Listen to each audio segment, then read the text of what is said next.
There were times I was looking at myself in the mirror going, dude, why are you putting on khakis? Where Gunny Hawley, who was blown up and killed, who had 2 children, I lived in a reality for about, I think, 15 years that it should have been me.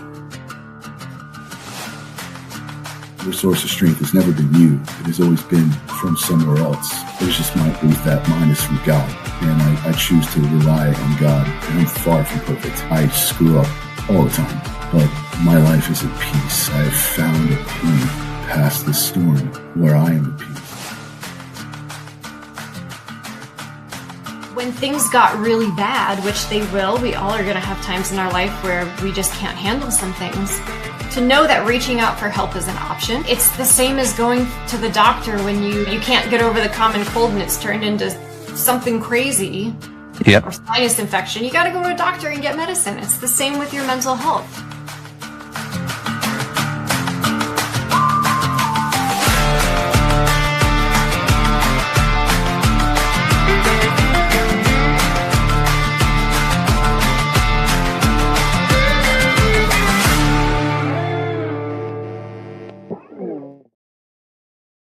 Hey everybody, welcome back to the Bunkhouse, here live every Monday night at 6 p.m. Eastern, 5 Central on Military Broadcast Radio, where we give veterans a voice.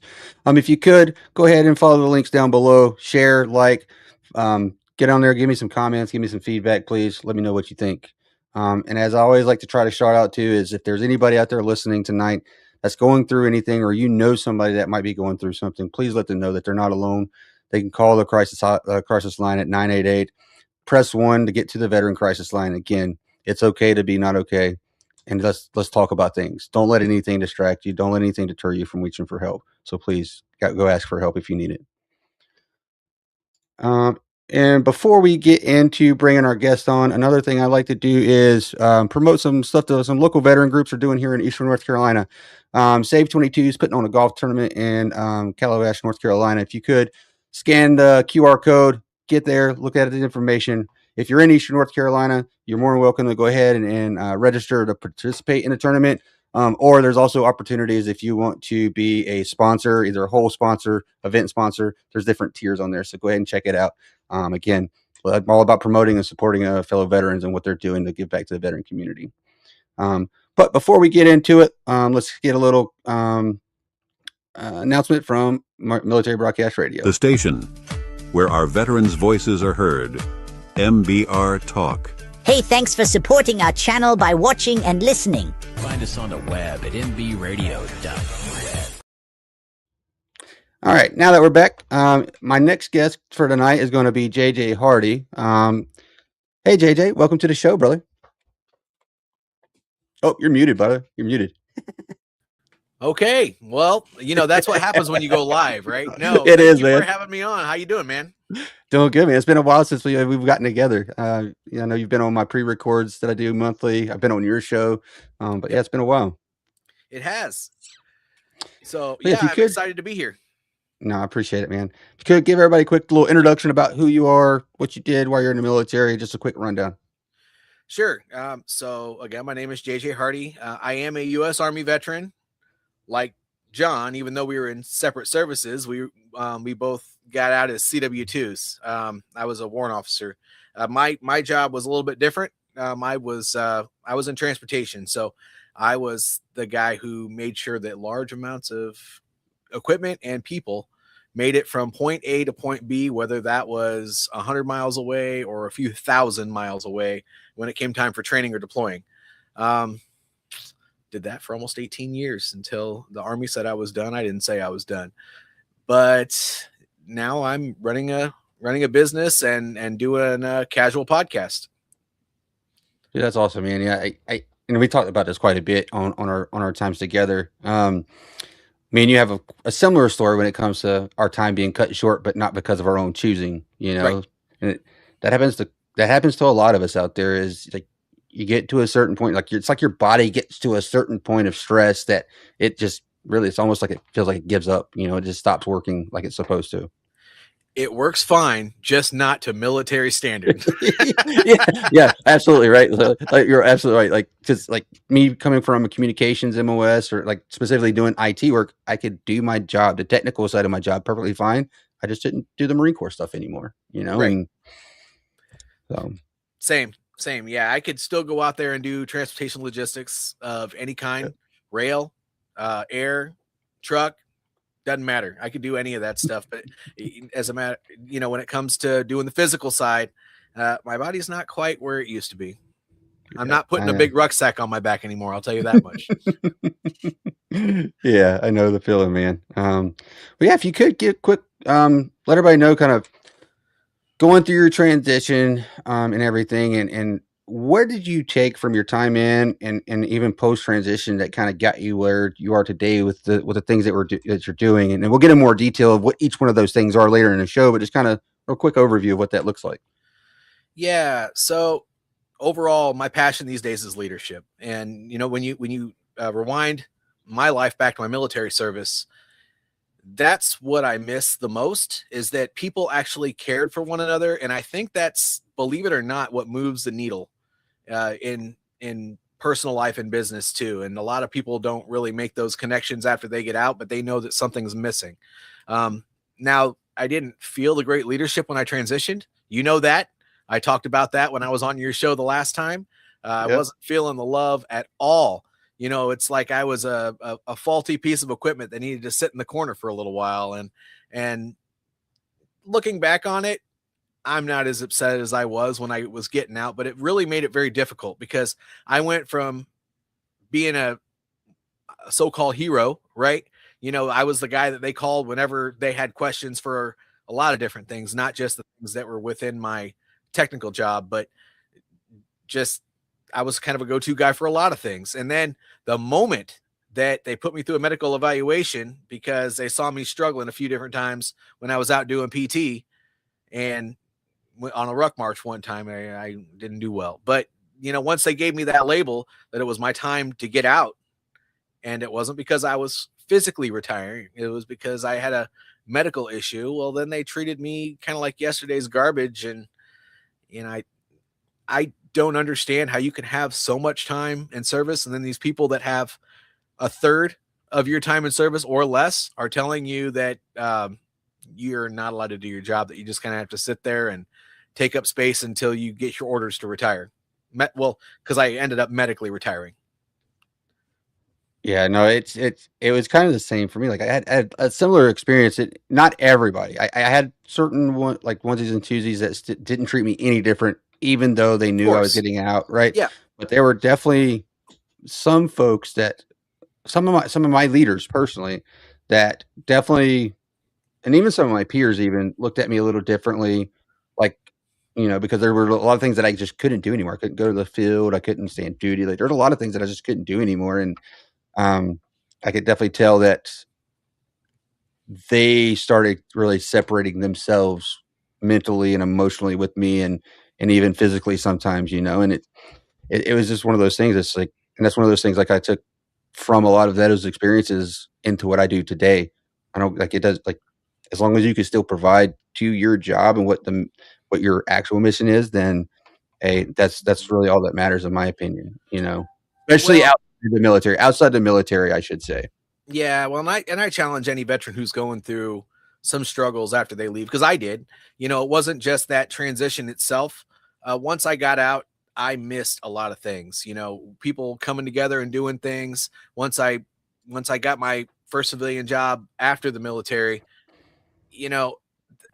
I noticed that the civilian world, man, people are mostly for themselves, and it's the Whiffam model.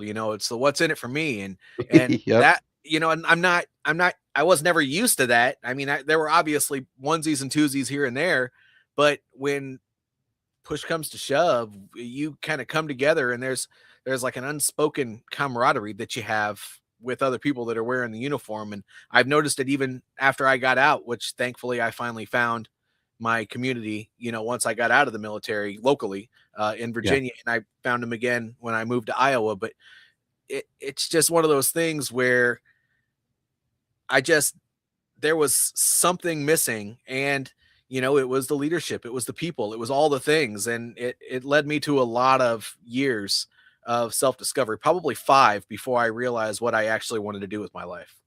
Which it's Yeah. interesting because you almost have to grow up again. It's like it's like a rediscovery, kind of like when you first became an adult. No, you're absolutely right, man.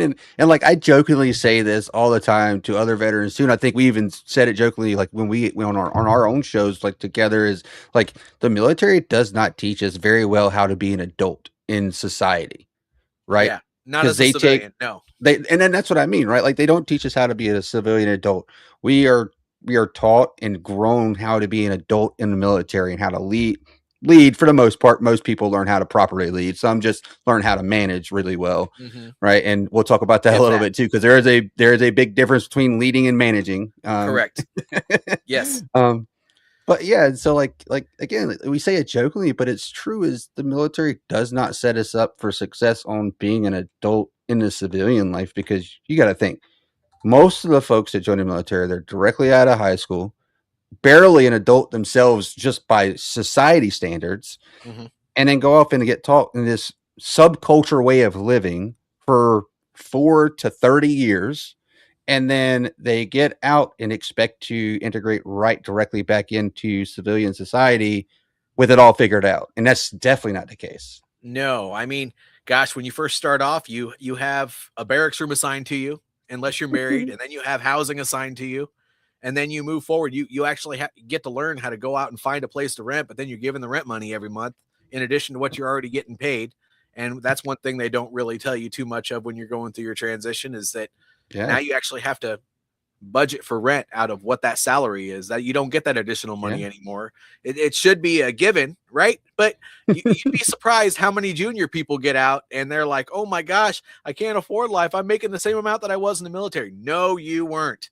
Yeah. Not at all. Not at all. You were making a lot more than you thought. But then in addition to that, they give you money for food, and you have this huge support system that supports you not just with your problems at work, but also with your problems at home. I mean, it's like a 360 mentorship model where you're not just mentoring people in their job, you're teaching them how to adult and helping them through all of the situations. Bill that you're having a hard time paying, they tell you to go to Army Community Service or whatever the Marine Corps equivalent or branch of service equivalent is that you served in. And I mean, you have all these resources at your disposal that when you get out, I mean, unless you have a really good disability rating or you get lucky enough to get a medical retirement, you get almost none of those resources. Right. And now you have to go find resources just like the average civilian. And, if you went through a long time, and I hate to call it being institutionalized, but it is, then It is. you're used to the resources that you had, and you're not prepared for when none of those things are available to you anymore. No, you're absolutely right. And that's one thing like I started kind of like looking at is when after I got out, I was like, okay. Again, luckily I had some really good mentorship, and I had some really good mentors that had already transitioned out before I did, and some stuff that I talked to them about. And it's like, these are things that people don't think about, right? Like your medical benefits for you and your entire family. You don't pay for that essentially, right? Like Right. that you don't pay for that out of pocket. Going to the ER, going to the doctor on a regular basis, medications, prescription eyewear, right? All of those things are 100% paid for by TRICARE, right? Like you essentially get those things for free in the eyes of the service member. When you get out, you now have to pay an annual premium for medical care, for health care, right? For your health insurance. And depending on if your job depends on how good of health insurance you may have, because everybody has different programs or different vendors that they go through. Now, I'm not saying TRICARE is the best medical like service out there, but what I've seen is actually better than a lot of, especially depending on the company you work for, right? If you work for a smaller company or firm, you may not have the options to get, or you have to pay more to get the options you need to be able to support you and your family, right? Almost usually always. If you want anything extra than what's on that initial payment that you have to pay for your health insurance, everything is extra. I mean, you can pay down your deductibles and premiums and all kinds of stuff, but they don't do a great job explaining all that stuff, even while you're going through the process of getting insurance. They don't. Yeah, no, but it's way different. You don't have to worry about any of that. Right. Yeah. And, but yeah, man, I don't know. So what was, I had a question. So somebody posted here, they would like to see how, like, how your time in service kind of shaped your leadership. If you want, can you just real quick catch on that, and then we'll kind of move on. But yeah, your time in service, how did that shape how you see and what you say is leadership today? So how it shapes leadership? First of all, you actually have to care for people. If you care for people, everything works. But more than that, professional development in an organization has to be intentional. And, for the most part, well, at least the companies I worked for, and a company that a lot of my clients work for, unless you explain why it's important, it's not intentional. There's no regular progression. The military, we had that. If I knew I was going to become an E5, either before I got promoted or right after I got promoted, we were required to go to NCO school. I'm sure it has a different name now than what it was called when I was in. It's called Warrior Leader Course when I was in, but who knows what programs they have going on. And, the next level, if you get promoted again, well, you're expected within a certain amount of time to go to the next level school. You get promoted again, the next level school. You take special positions in that grade. You got to go to a special school for that. If you want to work in certain staff positions, you got to take a certification for that. They prepare you for everything at every level that you could possibly want to do. And in the civilian world, they basically give you a team and tell you to have a nice day. Let me know if you need anything. Oh, by the way, don't forget to show up on Tuesdays and Thursdays to report your numbers. Yeah. Yeah. Marine Corps does the same thing. I think they do a really good job. And I assume, like you said, all branches of service have leadership courses or schools that they send their service members to. Right. And I mean, we start leadership training literally at the bottom of the ladder, right? It's like our E3s go to what is called a Lance Corporal's course, where they learn basic introduction to leadership at the most junior level. And then you have corporal's course for the E4s, sergeant's course for the E5s. Then you have the staff academy for your staff, or E6s. And your E6s and E7s actually go to different leadership courses, right? So E6 goes to what they call the staff academy, and then you have E7s go to advanced course. And so, like, there for a while, they promoted these types of things as making you competitive for promotion, but then everybody started doing it, so it really became mandatory for promotion, right? If you wanted to get promoted and move up the ranks as leadership, like, you had to do these extra things to ensure that you were moving up the ladder. And you're right, they don't have any kind of programs that I've seen outside the military in any civilian job. They do have a budget for professional development that they don't necessarily talk about while you're working there. And so if you can find most companies do, not now, if you're working for a small, maybe lower medium sized company, likely they don't, but any company that starts having a structure where there's HR and a couple staff heads, they start creating budgets for many things, and professional development is one of them. And I didn't know that at first. As a matter of fact, when I first started my business teaching leadership development, I just thought that I'd be marketing to those people that would need the professional development. And as dumb as it may sound, I didn't realize that they wouldn't be able to afford it anyway. If they're not getting paid enough money for that crap. But when you consider it and you talk to somebody, if you let them know, hey, hook me up with somebody in your HR, the head of HR, somebody who can make a decision on something like this. And let's see if we can not only get you enrolled in this program, but let's get it paid for you. So that, I'm not saying that as to promote the way I do service, but knowing that, if you're in an organization out there and you don't think there are opportunities for professional development, then that just means nobody's had the conversation about what kind of opportunities you do have available to you. Yeah. Yeah. Real quick, we do have a question from one of the viewers. What was the hardest part of rebuilding kind of a sense of purpose after leaving the Army? So what kind of kick started you into getting you where you are today? Ooh, well, you can dig into more detail on that in my book that I wrote. It's called Speak Up, Show Up, Lead. But I will go ahead and say that there was an activating event. I was lost for the first couple of years after I got out. Yeah, it was hard. It was not easy to transition from the military. All these job descriptions that you read out there, you may have done stuff related to a lot of the things that they said, but the requirements that they had, like the mandatory requirements, none of it seemed familiar. So it made you feel like that you went from the most qualified person in the world to the most unqualified person in the world. And so that was very difficult. But what actually turned that around is I kind of punched myself in the face after my brother passed away. He was 35 years old, never left the state, never had multiple combat engagements, never had an opportunity to travel overseas at all, or really leave the state of Iowa too many times. And he passed at the age of 35.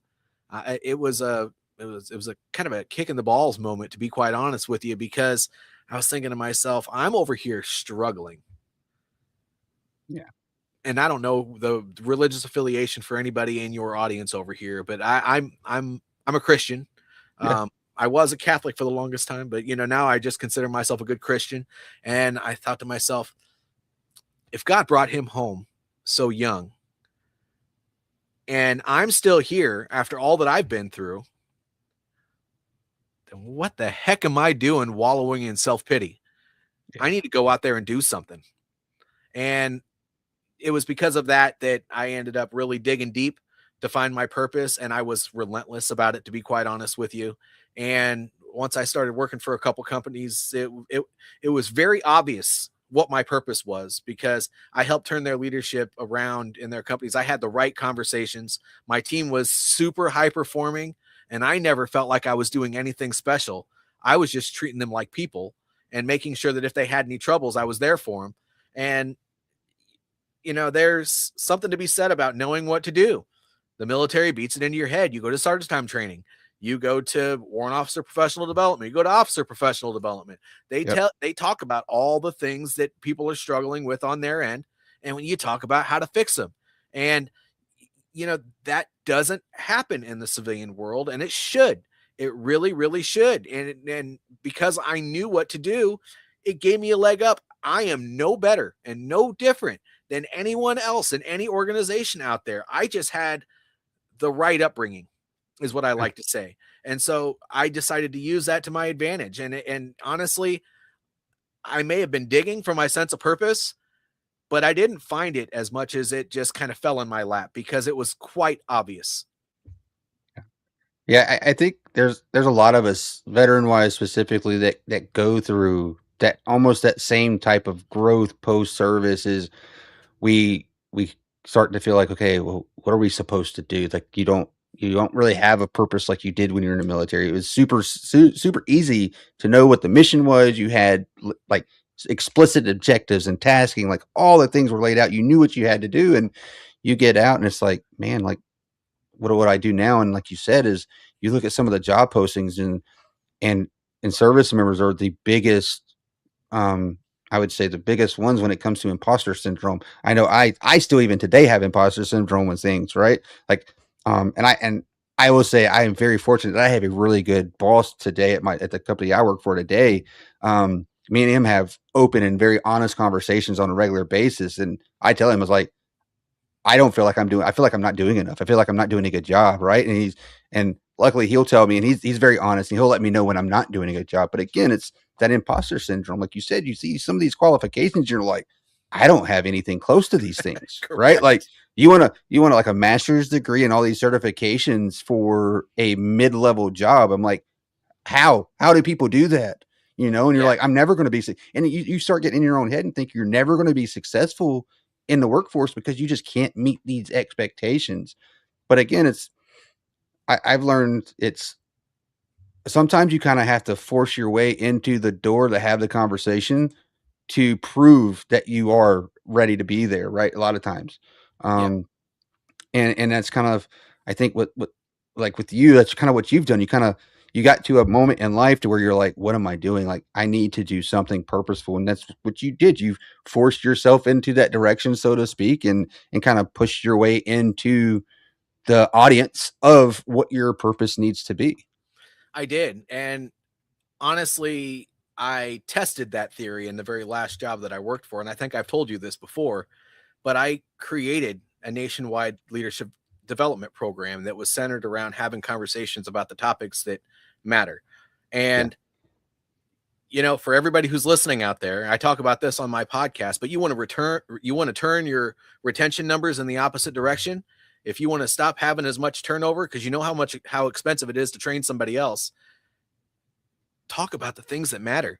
Actually take interest in your junior leaders and mentor them through the stuff that they're having a hard time with. Even if they don't say they're having a hard time, they absolutely are. I mean, it's called leadership for a reason. You can be a manager and be the opposite of what a leader is.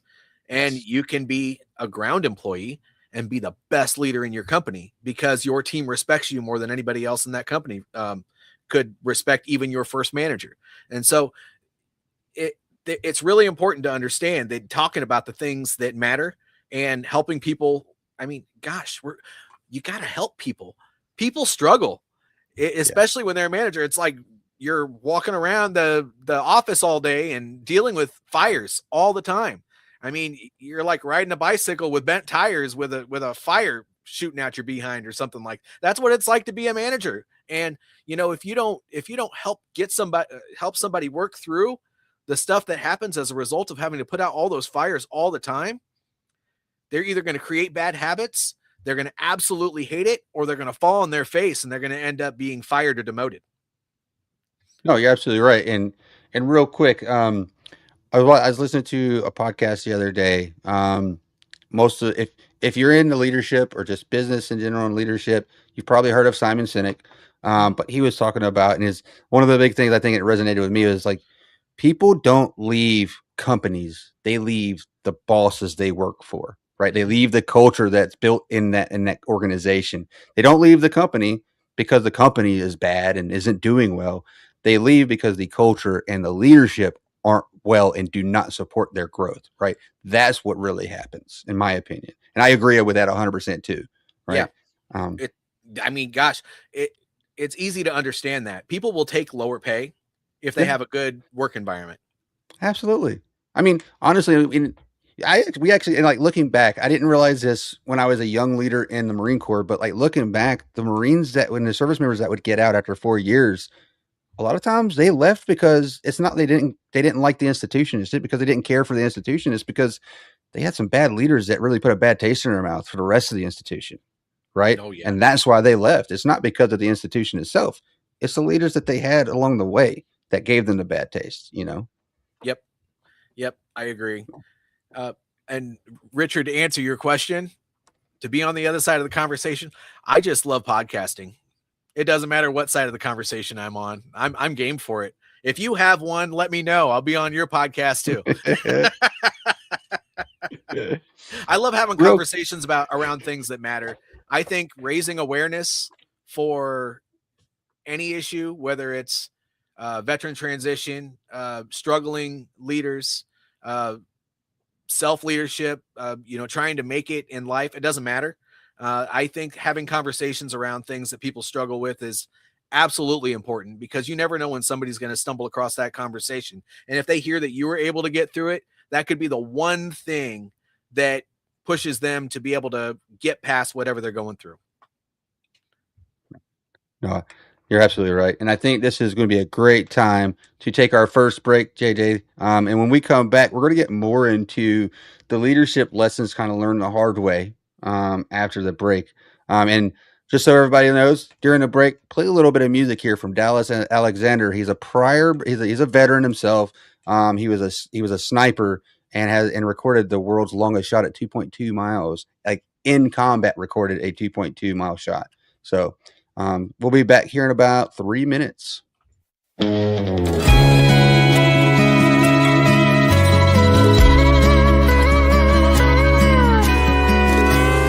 Wonder what was going on inside. Man, Black's mind? Was he missing June? Was he thinking back when that picture was snapped? Was he wishing he could hold her? Did he know his life was over? The day that camera flashed the last picture of Johnny Cash. The lines of life there on his face show hard living and show grace. A story told in shades of black. Was he whispering a prayer through that cold and lonesome glare? The day the camera flashed the last picture of Johnny Cash.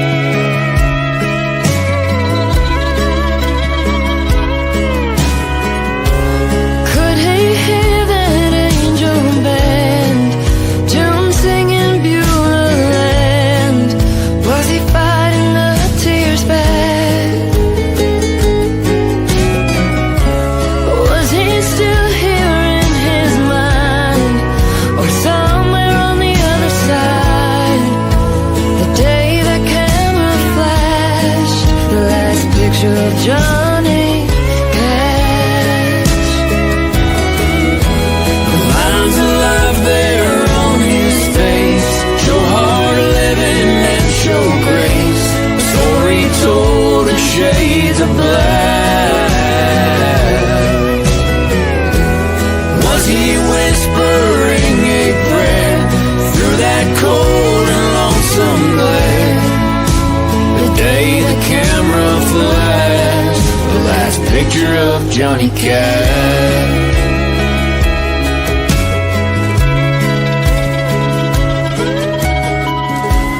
Wonder what was going on inside the man in Black's mind.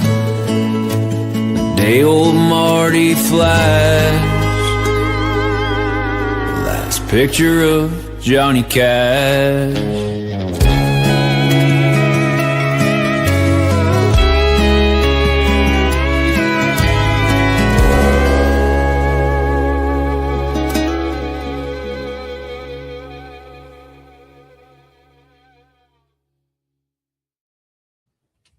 All right, welcome back, everybody, to the Bunkhouse here live on Military Broadcast Radio, where we give veterans a voice. Yeah, again, that was Dallas Alexander. He's actually a Canadian veteran. He was a sniper, got attached to some joint task forces working with the U.S. Services, and recorded a 2.2 mile shot, a kill shot. Like, that's impressive, right?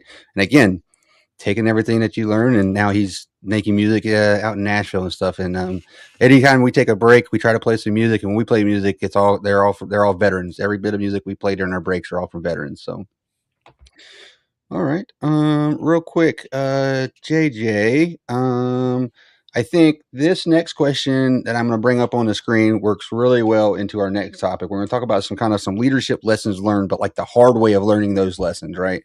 And so, coming in for first time managers, what's the only leadership mistake that you see from most often, and what should they be doing differently from day one? Oh gosh, I have to break it down into two. So okay, go ahead. I think the biggest thing is thinking that they have to solve all these problems that are going on by themselves. You have a structure at most companies for a reason. Whether you're in a small company and there's an owner there that you're working for, or a superintendent, or whatever the case may be, it doesn't matter.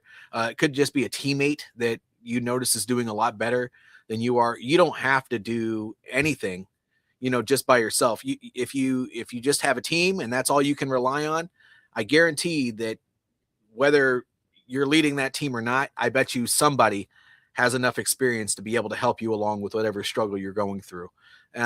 That's one mistake. Two, and I believe this deep down in my heart, is, you got to take radical ownership. I think that problems happen on your team, and it is really, really easy to go up to a person that made a mistake and lay it on them. But honestly, what happens most times in business is that the systems at work probably failed somebody. Either they didn't have something explained to them properly, they didn't have enough people helping them with that thing that they didn't do well, or they asked for help and maybe there was a policy that hindered them from being able to do what they needed to do to get that job done. You got to look at what you can do. This is where the ownership comes in. You got to look at what you can do to influence what happened in that to make sure it doesn't happen again. Yeah, I agree 100%, man. And this is a good comment here. This is such a good example of how difficult experiences can eventually become something that helps other people. Absolutely right. And so that's probably one thing that I've learned as I grew in my military service. The longer that I stayed in, the more like leadership positions I grew into, and especially now that I'm out, I've translated kind of what I've learned into how I am as a leader. Especially now, is that you're right. It was so easy, especially when I was a young E5 sergeant or a young corporal E4. Somebody messed up. It was so easy just to lay into them, light them up like it was their fault only, like they did something wrong, and they need to figure out how to fix it. And what I learned really quickly is, sure, you got to make sure that they have accountability for themselves too, especially if they did mess up. If they made a mistake, 100%, they should own that mistake. But you should also turn around and say, okay, well, what can I do for you, or what could have I done for you to make sure that this doesn't happen in the future, right? Because leadership is not a one-way street. You have to be able to give them something. They don't just work for you; you work for them too as a leader, right? Like you're there to make them successful, not just them making the business successful, right? Correct. Yep. Yeah. Well, and you brought up a very good point there. That accountability. I did not bring that up. Of course, when you are. Jocko wrote a book about this. All kinds of people have written books about military veterans specifically about how ownership can change your entire interaction with everybody that you surround in your personal and business life. But, when you don't put the accountability on somebody else, if they had a part in it, then honestly, they don't get an opportunity to learn either. So It's important to bring that up because there's a difference between holding somebody accountable and blaming them for doing something stupid. And if you're just throwing blame around all the time, honestly, you're just going to look like the biggest jerk in the whole world that doesn't really care about how things get done. You just want to beat people up for making mistakes. And there's no growth in that. No, you're absolutely right. And one thing I've seen so many times, and this is examples of bad leadership, is that if somebody down in the team made a mistake or something went wrong because maybe they configured something wrong or they did something, and it wasn't like a catastrophe or anything like that, but I've seen where leaders point to that person when they get questioned about the mistake, right? What you should be doing, and this is what I learned a lot too over time, and as I grew as a leader, is that as the leader, I am the owner of that. Let's say I'm a department lead, right? I own everything that happens or does not happen in that department. As that leader, if my boss, let's say, if I work for the CEO, because that's where that department falls under directly, if something goes wrong in my department, it's not the team's fault. It's my fault as the leader that something went wrong. But also the flip side of that coin is if things are going right, I'm not the reason things are going right. It's the team's reason they're going right. Yep. Right. And I think that gets overlooked way too much. And in military service leadership and also in like civilian leadership, those things get, I think, really kind of glossed over way too much. What are your thoughts on that? Well, there's a missing component there.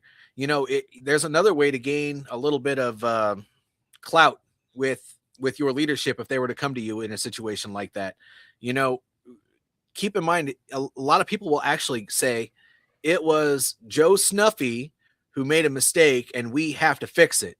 So he's given the team accountability. He's blaming the person that did it and not taking any ownership of it himself. Right. And so there's a way to do that the right way if somebody were to address, a problem that happened in your section. And it's honestly just to say, you know what, we made a mistake. We've already had conversations on how to fix it. If you want a back brief on what we're going to do differently next time, I'd be happy to provide that to you. We're working through it right now. I'll get back to you on that. And, honestly, what that does is you do not want your boss or any of the senior management team or directors or anything like that. You don't want anybody talking to a member of your team. Absolutely not. I mean, not only does it destroy the productivity level that's supposed to be going on on your team, but what is your team going to think of you if you pass the buck down and they have to have the conversation rather than you take the opportunity to help that person fix the problem, and you're doing the wrong thing 100%. You take accountability of it, let them know that it was your team. You don't necessarily have to say it was you, because obviously you personally didn't make the mistake. It was my team that made that mistake. We're working on a plan to fix it, and I'll let you know how it goes once we start making progress with that. And that way you're taking the ownership. You're letting them know that you're working on making it better.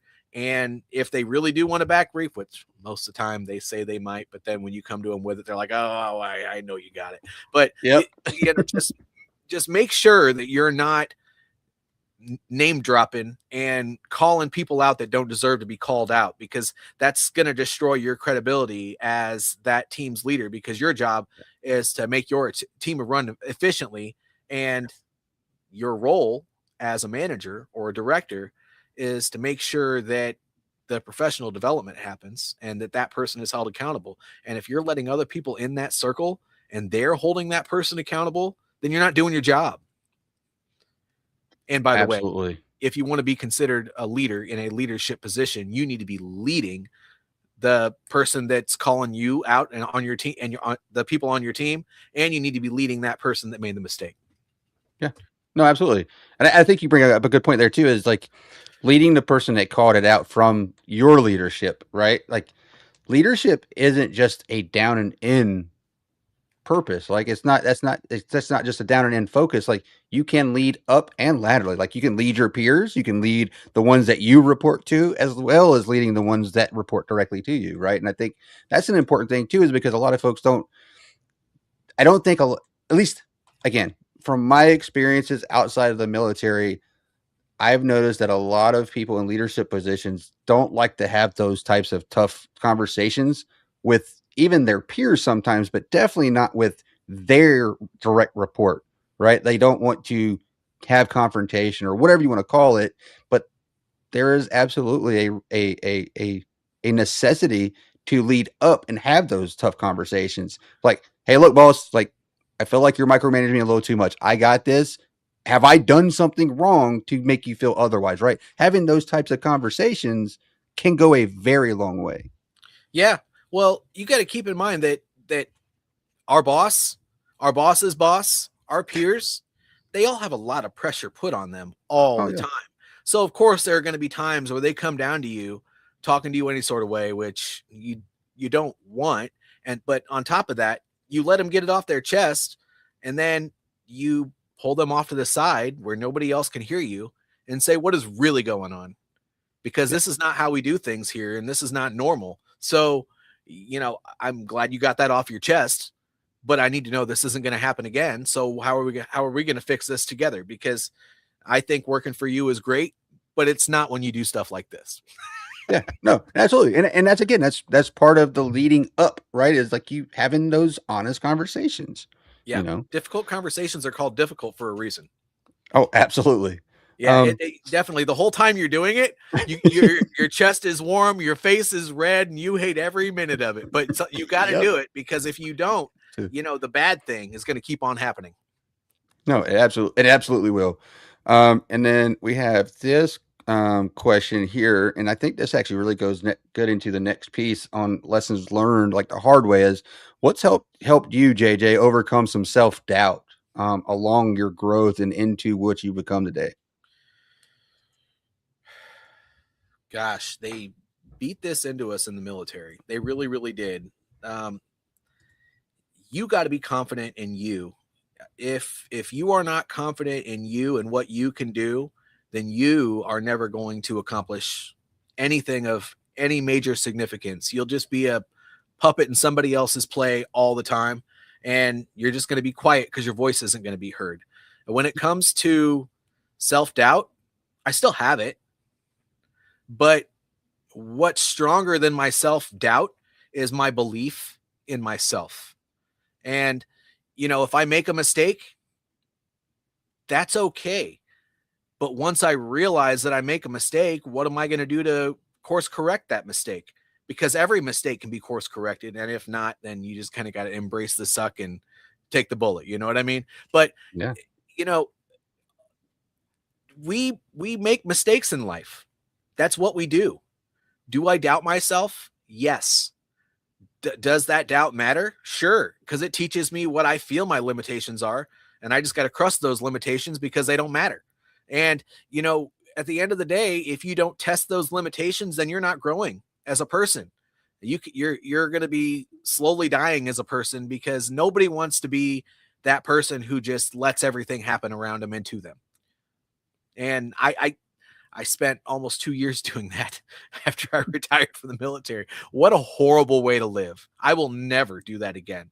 And if anybody's going through that, that's watching this now or later or whatever, I mean, just know that if you can find it in yourself just to believe in you and push past your internal objections, what's the worst that's going to happen?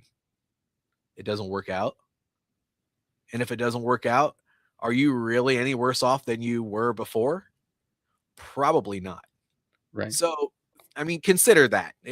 You never know if something's going to work out until you try. And if you try and it doesn't work out, then guess what? You learned something then too. You learned that it didn't work out. Yeah, no, you're absolutely right. And something that something I always try to even teach my kids is like, you'll never know unless you ask the question or you give effort to it, because anything that you don't put effort into or you don't ask the question about are never going to be yes or never be successful. Yep. Right. That's just life that's a life lesson that anybody can take, is if you don't put effort into it or you don't ask the question, the answer is always going to be no, and they're never going to be successful because you don't put the effort in. Yeah. With my one-on-one clients that I have, because I do coaching these days. I also do consulting, but coaching is one of the things that I do. And that's actually the most common thing that I run into. It's so interesting that person, I can't remember who it was, asked that question, but okay, I'm not going to mess your name up out of respect for you, but Devon, anyway, I'm not going to do that. But I will say that if you're going through a lot of self-doubt now, guess what that makes you? Normal. Yep. And if you are questioning yourself and you're letting that hold you back, there's nothing wrong with you.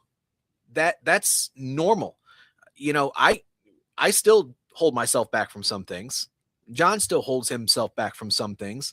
You can't win every single war. You can't lean forward in every single foxhole. I mean, no person is perfect. That's not our design. But, when things are really, truly important, that's why you have priorities. Because if it's a priority to you and it needs to be done, don't wait till you're motivated. Just do it. Have the discipline to push past what's bothering you about that thing and just do it, especially if it's important. If it's not important and it's not going to change the course of anything and it's just one thing that's going to roll off your shoulders and you're not going to think about it, then don't worry about it. Don't let it keep you up at night. It's silly. No, you're absolutely right. And I think this really ties really good into the next piece is, so everything that you've been through military service wise, growing through your transition, and can you talk about like building your coaching business and your consulting business, and then what that really turned into? Even we'll talk a bit about your book here in a minute too. Well, I built that leadership development program for my last company. I'm like, my goodness, if it was that easy to do it here, then I can go do it anywhere. And so that's why I left my company and started a business. I'm going to be completely honest with you. Going into starting a business, I knew nothing. Most people don't. And, you can be really, really good at your job in logistics or in IT or in whatever, or in construction. But if you go start a business in logistics, in IT, in leadership, in construction, guess what you still don't know? You know nothing about marketing. You know nothing about sales. You know nothing about trying to structure what you want to do to help somebody else as an offer so that you can sell it, package it, and receive money for it.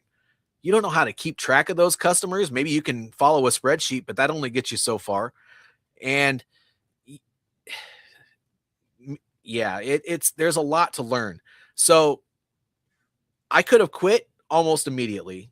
Building that business meant I had to start attending.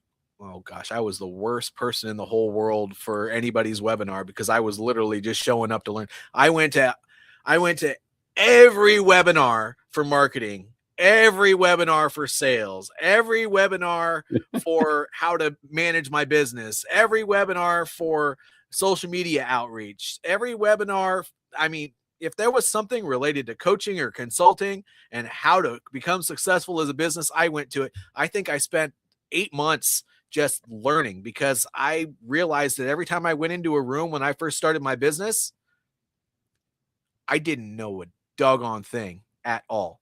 I could talk great about somebody's problems that they're having in a company if they brought it up, but how to get to that conversation when they know that you're a private business owner who is probably selling something, which by the way, them just walking up to me and talking to me probably made them want to throw open their mouth a little bit almost immediately right off the jump. And that's okay. I can acknowledge that. But but you know, just learning how to do all those things, learning how to build relationships as a business owner and turn that into a way to market and then actually get people help. I told you earlier that, you know, knowing that their companies will pay for this stuff and that there's a budget set aside for these things. Didn't know that until, you know, probably 6 months into it. And, you know, how did I take everything that I've learned and turn it into a business now? Well, I just had an unrelenting drive to figure it the heck out. And I still don't know probably half of what I need to know, but I'm doing enough to more than get me by. And I'm helping people and I love doing it. And plus I get to do this podcast thing where that's a new thing too. Don't think you can just go out and start a podcast and you're going to be successful with it right off the jump. It's the same as growing a business. It just doesn't pay you for a very, very, very long time. Yeah. If at all. But, you know, it's just one of those things where if you want to do something, you'll find a way. And that's what my business journey has been. And I can't be somebody who teaches leadership if I'm just going to start something and quit on it almost immediately. I wouldn't expect that of my clients if they hired me to do something, and I wouldn't allow it, to be quite honest with you. I would probably recommend that they no longer be my client because that's not the way I operate. If you're hiring me, it's because you don't want to quit. You have a problem that needs to be solved and you want somebody who's going to take it seriously. And that's how I operate in my business. And I honestly operate in life that way. Now I do. I mean, those 2 years after the military, I really didn't know which way was up, but now I'm right back to where I was. Maybe not physically. I wouldn't say if you hold up a picture of me now and a picture of me when I was on active duty that I would look the same. Maybe soon. I'm working at it, but you know, I will say that the drive, the problem solving abilities and my ability to interact with other people, it's all still there. And really at the end of it all, if you can problem solve, communicate with other people and just do the things that need to be done, whether you want to do them or not, anybody can start a business. Yeah. Quick one from Jason on YouTube. I want to know if JJ and John are friends. I'm really curious. I would say yes, we are. We haven't known each other that long, though. If you look at like the grand scheme of things, we've only it's been 5-6 months, probably tops, maybe since we first got introduced to each other. Yeah, if we were closer, I would hang out with John. Heck yeah, hands down would. Absolutely would. But I mean, do we have the ability to do that? No, but once in a while we check in with each other. There's not a whole week that goes by that I don't see a reel pop up from John. I'm just going to be honest with you. So yes, we do interact with each other. I'll say that. And I do consider him a friend. If he called on me because he needed help with something, 110%. and not just because of our professional interactions with each other. It's because I care about him. So yes. Yeah, no, absolutely. Same thing. And I know if I needed something or needed somebody to talk to, all I got to do is either message or call JJ. He would pick it up. We would talk for hours if we had to, and then vice versa. If there was anything he needed, he knows he can call me same way, man. And that's part of the like the community that we've kind of become a part of as podcasters, right? Because that's how I met you, was in podcasting networks like on Facebook and stuff, and making posts to try to get guests. And had you on my show, then I went on and was a guest on your show as well. But yeah, man. So yeah, Jason, we are, I would say definitely we are considered each other's friend for sure. We haven't known each other that long, even though it may seem like we have. But again, it doesn't matter. And you know what? Doesn't. When you get out of the military and you served, especially as a warrant officer that probably had similar duties and had to deal with similar crap, we have those stories to share as well. Once you're out and you don't have that commonality with too many people around you, once you meet somebody that shares those same values, shares those same experiences, you're more likely to bond with them pretty quickly, just because you need it. And most people don't understand the crap that you went through before. And so that level of commonality is, it's more important than a lot of people understand. No, I'll definitely, I'll in a sense double click on that one, JJ. Is like, you're absolutely right. Yep, like you're absolutely right. And there's so many of us. Even I did this like after I got out. Again, like I had my podcast when I first started before I got out, and so like I was still doing my podcast even as I transitioned out of the Marine Corps. But that was my only veteran interaction. I didn't try to reach out anybody locally or make new veteran friends locally to me. And like, I really isolated and I really didn't even promote. And I wasn't like the proud veteran, right? Like, unless somebody asked me, they would have never even known that I was a veteran, probably. Just because that's just not who I wanted to be back then.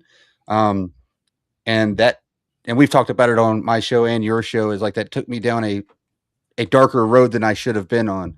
And created me to put like a pause on my show for quite some time, 3 years even. I took a break from my show for 3 years. That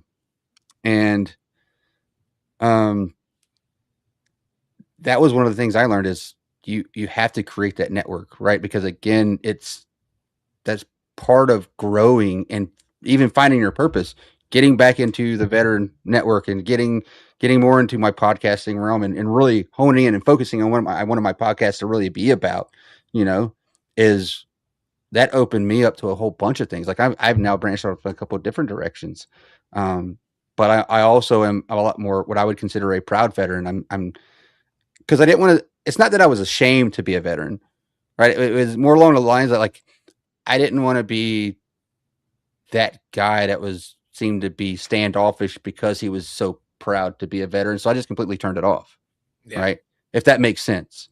It does. And being a veteran is probably our biggest strength because of the experiences that we went through, and we shouldn't shut it off just because we're afraid of how other people are going to interact with that idea. Yeah, no, absolutely. Paul says that he wants to see me as a guest on JJ's show. So you definitely can. I was a guest, a few months ago. So if you go back and look at some of JJ's older content on his YouTube channel, you'll actually see my episode on there. I was on his show.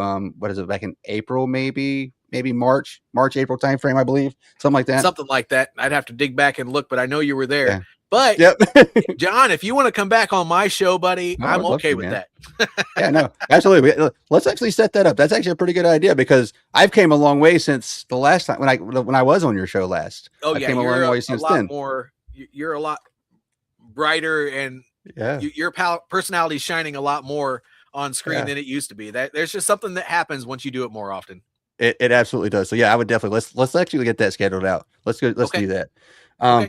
But before we run out of time, I want you to say real quick, where can people find all of your content? Where can they look your business up, and how can they get in contact with you, and how can they get your book? Okay, so JJ Hardy, if you Google that and you get past that baseball player, because I'm not him, you'll find me. In addition to that, if you go to victoryleadershipcoaching.com, /links. That's the easiest way without having to read my whole website. You can find all my socials and all the links to my books. Everything is on there. Awesome. Dude, I'm gonna have to I feel like I'm gonna have to have you come back on again, and we're just gonna talk only about your book next time, I think. Okay. And your podcast. So we didn't really get to talk about it as much as I really wanted to this time. But I think we had really good conversation, had a lot of good engagement from the listeners too. So like that, I always want to make sure that I get, if they're engaging, I definitely want to make sure to respond back to what they're doing. So no, it's been good. We might have to schedule a part 2 for JJ in the future to talk more about his actual book, his business more in depth, and his podcast and stuff. So let's go, Chief. Yeah, let's do it, man. All right. Hey, JJ, I'm going to go ahead and put you backstage real quick, and then I'm going to go ahead and close out, and then we'll wrap this up because we're right at about time. Thanks, John. Yeah, thank you, man. Oh, come on. Go back. There we go. Hey, again, thank you, everybody out there, for watching live tonight. Again, live every Monday night, 6 p.m. Eastern, 5 Central, on Military Broadcast Radio. You can find me on my YouTube channel, on Facebook, on LinkedIn. But again, what we try to do here at the Bunkhouse is, for our live sessions, is bring veterans in and let them do some self-promotion. Talk about things that's important to them, what they're doing today, giving back to the veteran community, and how they've been successful in life. That's really what the mission is here today. And actually, every Monday, that's what we do. So, again, thank you again for everybody for listening. And as always, be the light in someone's dark. Hi, I'm Beaker with Military Broadcast Radio TV. We're your virtual MWR, bringing veterans radio, podcasts, gaming, animation, 3D printing, and a community that never leaves you behind. Download our Roku or mobile app today. Wisdom to share if you listen this week, so pull up a chair and stay for a spell. We're heading down a trail where good stories dwell.